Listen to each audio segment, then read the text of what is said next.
So, um, so yung second, yung pangalawang paraan para sa pagtali o paggamit ng walis ay pareho rin sa una. So, natapos na yung first process and yun, ready na po siya sa one.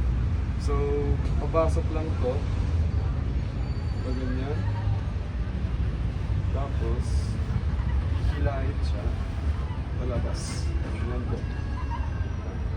Tapos, hilahin, iangat po siya para mas mahigpit po. Ganyan. Tapos, yung excess po dito na tela is ipapasok natin sa dito banda para matakpan ito. Ganyan. Bale, ganyan. Tapos, fold lang po siya, papasok dito sa waist nito.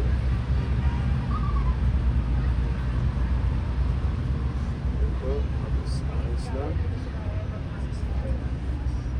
Yes, yun. So kung mapapansin niyo po sa first part na, o sa first, unang paraan ng pagtali ay meron pong ano dito, parang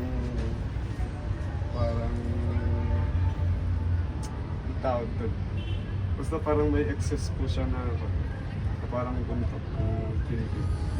So, yung second option po is parang straight lang siya na ganyan.